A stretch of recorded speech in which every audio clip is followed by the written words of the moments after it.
where the study of UFOs did not end in 1969 with Project Blue Book. In fact, that was a lie, and it is now an admitted lie by our own Pentagon. We are living in a world where it is understood that there are craft technologically advanced from unknown origin that are performing maneuvers that far exceed anything of human technology.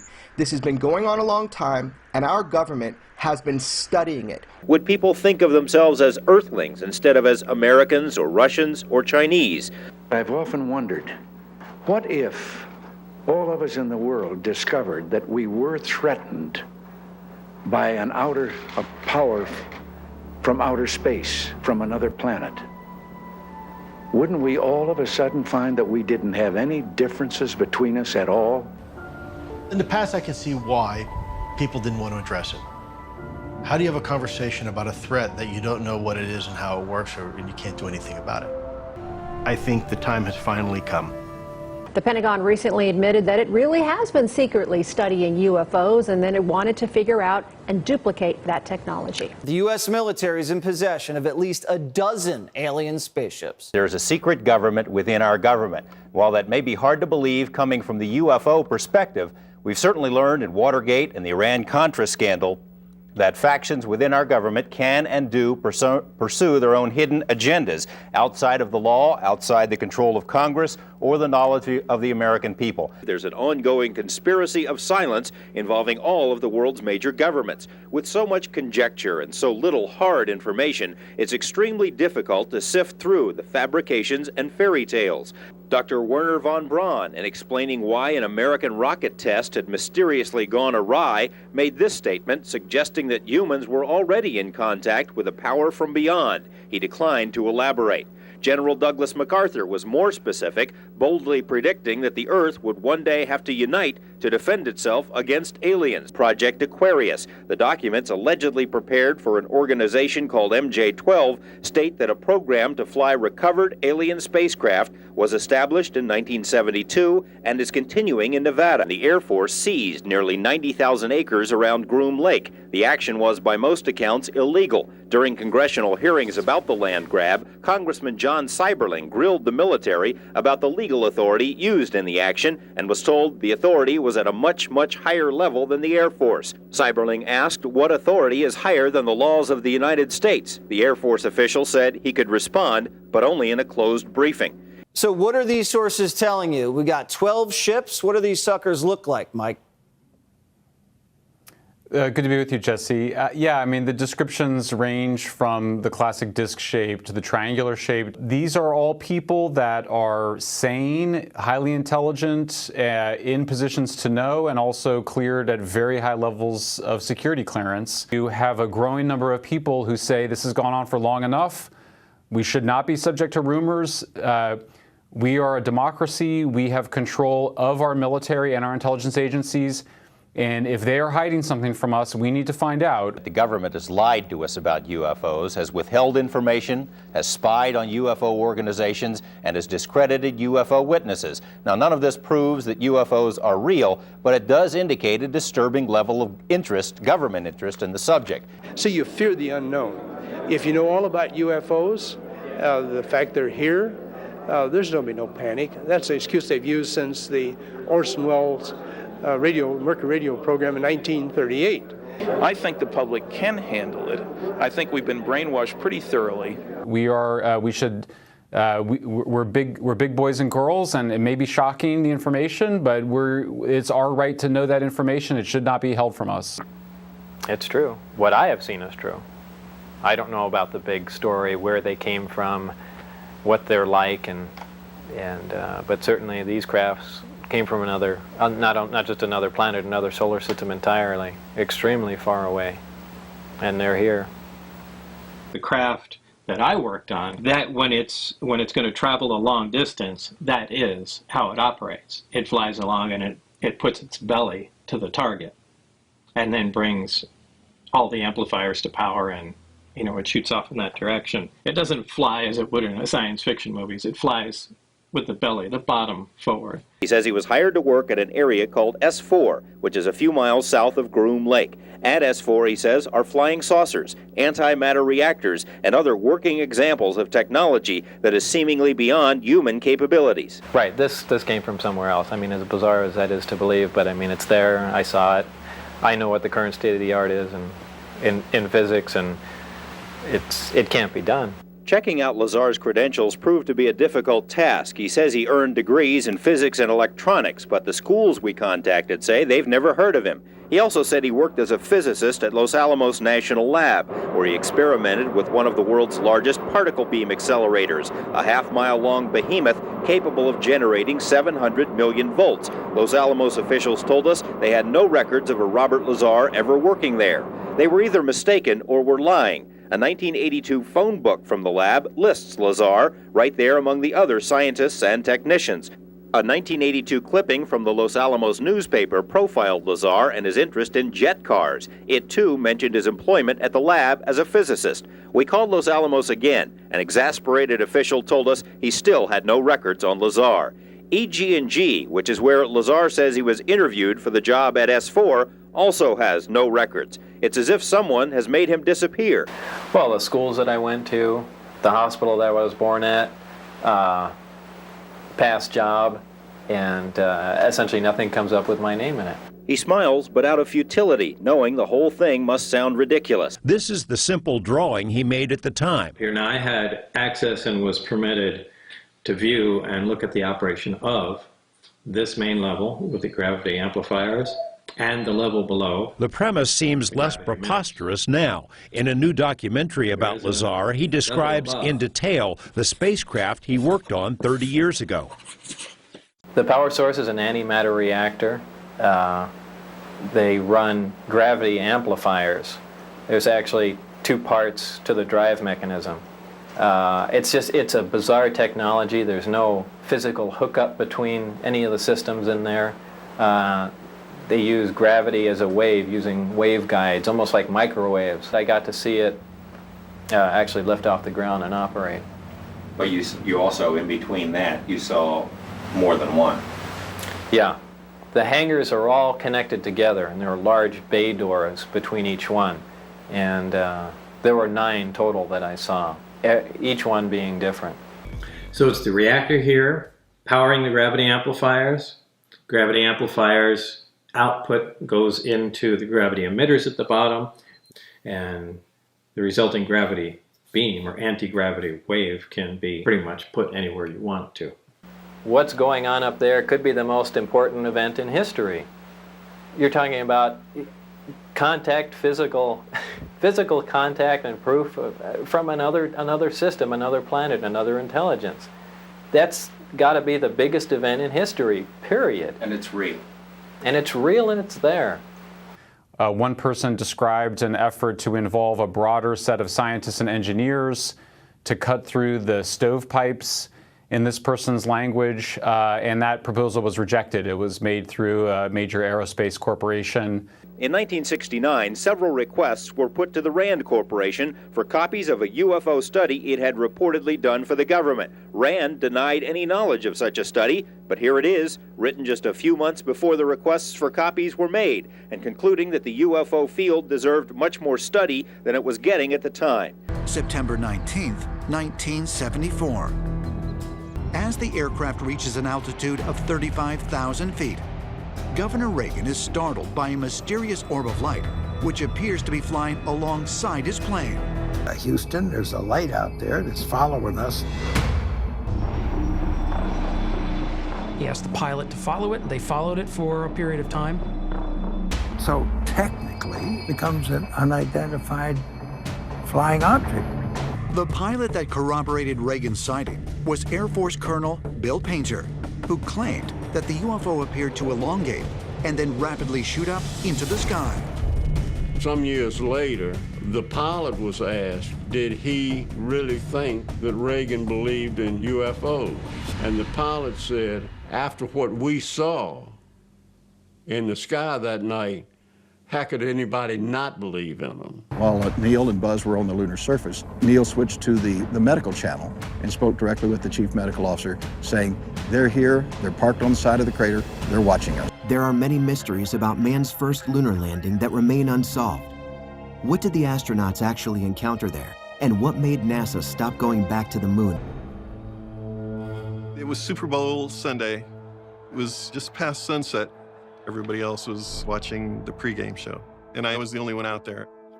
As I looked up into the sky, I saw something that really caught my attention because it was the only thing there. It was a triangle of 3 orangish-white lights drifting silently and slowly through the sky. There was absolutely no sound at all. I mean, nothing. Another Gulf War veteran believes he witnessed a similar triangle UFO just over a year later in the same area. It was 1992 in the central Persian Gulf. I made my way up to the 06 level, about as high as you can get on this particular warship. I was up there just sightseeing, skylarking, as they say in the Navy. There were no flight ops underway, and all of a sudden, there was a pulsing sound that I felt as much as heard. It was a very low frequency rumble, between a rumble and a pulse. Like I looked up and there it was. It was the most pristine, equilateral, black triangle flying directly over our ship as if it had flown right up our wake. Each corner were these bright, round areas. The altitude of this thing was about 10,000 feet, and its relative speed appeared to me to be somewhere between 300 and 500 miles per hour. The aircraft did not leave a contrail. It was absolutely stunning, majestic. From the time that I first saw the craft until it faded from view, it was no more than 10 seconds. So I went back down below deck, and I saw no indication that this thing was being tracked on radar. At the speed at which I had seen this thing passing overhead, it should have still been on the radar picture. My dad saw a light that was very, very active. I mean, it was just a quick streak. And I didn't think much of it, that it was probably a meteor. And it was within 3 or 4 seconds that it did it again. And I kind of stopped, and I was like, Dad, I think that's a UFO. So then we started watching it, and it was here for a long time. Really? At times it would be gone, and it would look like a streak, and then it would appear over here. Until I put binoculars on it, I would have never known it was a triangle. There was no sound out of it, so you heard nothing that would keep it hovering. He says the triangle moved methodically around the canyon, as if it had a purpose. Did you have a hypothesis about what these things were? Or they were searching for something. You know, Like it was searching? Either searching or it was taking some kind of detailed map. You know, it was crazy. In the early morning hours of January 5th, 2000, a strange object was spotted by a truck driver in Highland, Illinois, a small town southeast of St. Louis. Well, we just received a call from Highland PD. Truck driver just stopped in and said there was a flying object. It was like a 2-story house, and it was last seen southwest over Lebanon. Could you check the area? Just a quick question. If I happen to find it, what am I supposed to do with it? Lebanon police officer Ed Barton pulled his squad car over, and he observed a large, triangular, silent platform moving over his head. So be advised, there's a very bright white light east of town.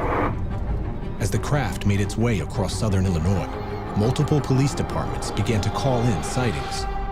185, I see something, but I don't know what that is. Shortly thereafter, it disappeared and continued to move to the southwest.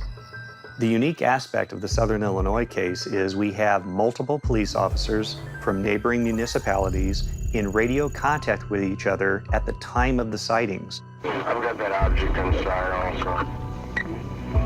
Are you serious? It's huge. It's kind of V-shaped. Officer Craig Stevens of Millstadt, Illinois, tried to take a Polaroid picture of the object, which did not come out very well. He then radioed to another police officer in a neighboring town of Dupo, Illinois, to see if that police officer could see anything. This object was above me about 500 feet. It was huge. Put that up here. It's probably 20 or 30,000 feet up right now. It rapidly accelerated to the southwest. We had the complete absence of sound, coupled with the large size. But the question remains, what are the triangles doing? If this is a military aircraft, what's its mission? I assume that there's a mission. House investigations have found an unusually high correlation between mutilations and UFO sightings. But is it food or some other use the UFOs have for cows? Scientists have only recently discovered a remarkable similarity between the chromosomes of cattle and of people. The possibility of some genetic experiment associated with this strange harvest is enough to make one shudder. A B-52 that had disappeared after encountering a UFO. English says the plane was found intact, but the crew had been mutilated. Sexual organs had been removed, anuses had been removed, cord to the colon, blood had been drained from the bodies completely. As far as we were able to tell at that time, there was no blood whatsoever in the aircraft. The animal was paralyzed and was alive when it was being mutilated.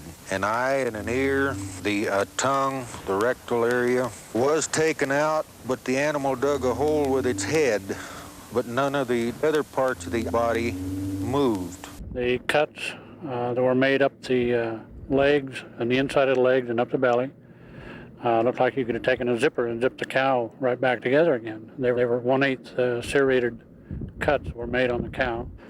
We cut down into the animal and found out that the ball joint was gone, completely gone, off just that one shoulder, and just a perfectly flat cut inside. No bone chips, nothing that you would get from a meat saw where you're leaving pieces of bone part or anything like that. It was cut, I don't know how. The cuts went between rather than through the animal's microscopic cells. You don't just walk up to a big healthy animal like this and tell it to lay down. You know, you've got to do something to it. In some cases, the strange lights in the sky are soon followed by mystery helicopters, leading some to speculate that the UFO mutilators are being monitored themselves by someone with a lot of helicopters. Is the government watching you, Bob? I didn't think they were after 30 years, but, you know, due to recent events, I would probably change. What happened? Jeremy and I had a private conversation out in a remote area of my property. Cell phones in our pockets, but turned off. All filmed.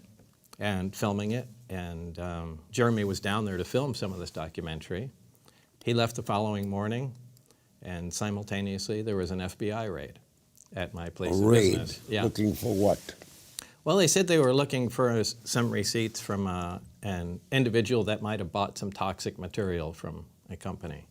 But they came with more people than you could really think would even fit in our building. I mean, agency after agency, you know, computer experts pulling information off the computers. And what do you think they were there for?